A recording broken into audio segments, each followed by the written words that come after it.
오늘 말씀 함께 보겠습니다. 시편 3편 5절 6절 말씀입니다. 같이 읽겠습니다. 내가 누워 자고 깨었으니 여호와께서 나를 붙드심이로다.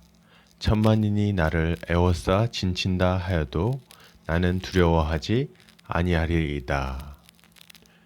누워 자고 일어날 때라는 제목으로 말씀을 함께 보도록 하겠습니다. 우리가 인생 중에 겪는 고난은 우리를 두렵게 만들고 낙심하게 만들기도 합니다. 내일에 대한 두려움 때문에 절망에 빠지는 사람들도 많이 있죠. 이럴 때 신자가 가져야 할 믿음은 무엇인지 오늘 본문을 통해서 함께 살펴보도록 하겠습니다. 오늘 다윗은 자신이 누워서 잠이 들었다 아침에 깨어 일어날 수 있는 것이 하나님의 붙드심 때문이라고 고백합니다. 사실 다윗이 쫓겨다니는 것은 지금이 처음은 아닙니다. 다윗은 젊은 시절에도 사울에게 쫓겨다니는 신세였었죠. 한 나라의 왕이 군대를 이끌고 죽이고자 쫓아오는데 그때 그의 목숨은 정말이지 파리 목숨과 같았다고 할 수 있을 것 같습니다. 저녁에 잠이 들면 아침에 눈을 뜰 수 있다는 보장이 없는 거죠. 그러나 그렇게 여러 날을 쫓겨다녔음에도 불구하고 다윗은 죽지 않았습니다. 안 죽었어요. 그는 사울의 손을 피하고 끝내는 이스라엘의 왕이 될 수 있었죠. 여러분, 다윗이 그렇게 극심한 고난을 당했음에도 불구하고 죽지 않은 이유는 뭘까요? 동굴 속에서 눕고 그리고 숲을 속에서 눕고 그리고 많은 군사들이 쫓아오는 그런 위협 속에서 또 누웠는데도 불구하고 그는 죽지 않았어요. 그 이유는 뭡니까? 하나님께서 다윗을 보호하셨기 때문에 그렇습니다. 하나님의 손이 다윗을 붙들고 계셨기 때문에 다윗이 죽지 않을 수 있는 거죠. 아비가일의 고백처럼 다윗의 목숨은 하나님의 생명싸개 속에 들어 있었기 때문에 그는 여전히 살 수 있었던 것입니다. 다윗이 동굴 속에 누울 때나 숲을 속에 몸을 누일 때 다윗의 곁에는 하나님이 계셨습니다. 그렇기에 그 누구도 다윗의 생명을 빼앗을 수 없는 거죠. 그리고 다윗은 지금 압살롬에게 쫓기고 있는 이 상황에서도 하나님께서 여전히 자신을 지켜주시고 함께 하심을 믿고 고백하고 있는 것입니다. 우리는 이 믿음을 가져야 되겠습니다. 하나님이 고난 중에도 여전히 우리와 함께하고 계심을 믿어야 되는 거예요. 고난 중에 있을 때는 잠드는 것도 고통스럽죠. 때로는 아침에 눈을 뜨지 않기를 바랄지도 모릅니다. 그러나 기억해야 될 것이 있습니다. 우리가 밤에 침상에 눕고 아침에 눈을 뜰 수 있는 이유는 하나님이 여전히 우리를 지키고 계시기 때문이라는 사실입니다. 우리는 이미 상황이 우리의 손을 벗어나서 다 끝났다고 느낄지 모르겠습니다. 그러나 여러분, 아직 살아있지 않습니까? 일어나서 움직일 수 있지 않습니까? 여전히 밥을 먹을 수 있고 여전히 다른 사람들과 만날 수 있지 않습니까? 무엇보다도 여전히 무릎 꿇고 기도할 수 있지 않습니까? 그렇다면 아직 끝나지 않은 것입니다. 아침에 눈을 뜰 때 하나님이 지난밤에도 우리 곁에 계셨음을 확신하고 믿음을 갖기를 주님의 이름으로 축복합니다. 계속해서 좀 보겠습니다. 오늘 다윗은 이렇게 고백합니다. 천만인이 나를 애워싸 진친다 하여도 나는 두려워하지 아니하리이다. 어떻게 이런 고백을 할 수 있을까요? 저 같으면 좀 두려울 것도 같은데 말이죠.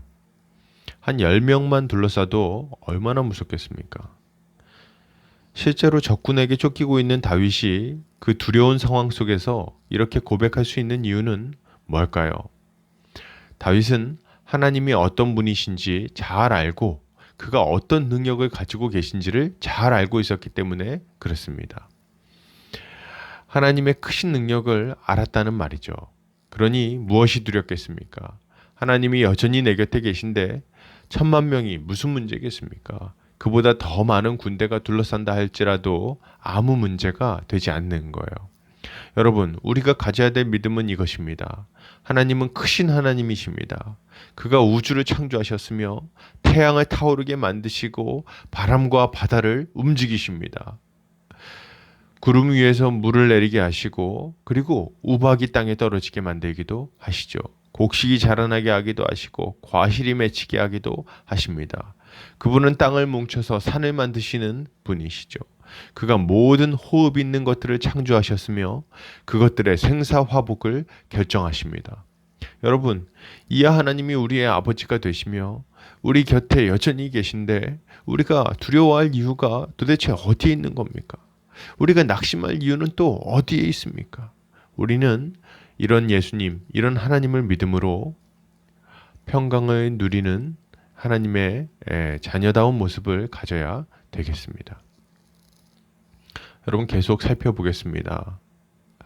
우리가 만약 하나님이 우리와 함께 하신다는 믿음, 그의 능력을 믿는 믿음을 굳게 붙든다면 우리의 삶은 어떻게 달라질까요?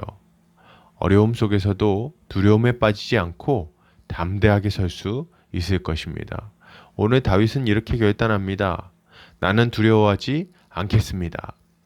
여러분, 이것은 고백이기도 하지만 결단이기도 합니다.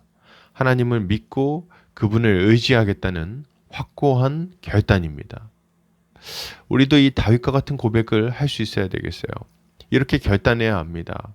하나님께 대한 믿음을 회복하고 그분만을 의지하겠다고 결단해야 되는 거죠. 우리가 이렇게 믿음을 회복한다면 우리는 두려움을 이길 수 있습니다. 두려움은 우리를 괴롭게 만들고 아직 일어나지 않은 일들로 우리가 무너지게 만듭니다. 두려움에 사로잡히면 아무것도 할 수 없죠. 하루를 살 능력을 잃어버리게 되는 거예요. 삶의 기쁨을 잃어버리고 소망도 잃어버립니다. 생기지도 않은 일 때문에 슬픔과 고통 속에서 절망하며 인생을 낭비하게 되는 거예요. 만약 우리가 내일에 대한 두려움을 이길 수 있다면 우리를 괴롭히는 많은 근심과 걱정을 털어버릴 수 있을 것입니다.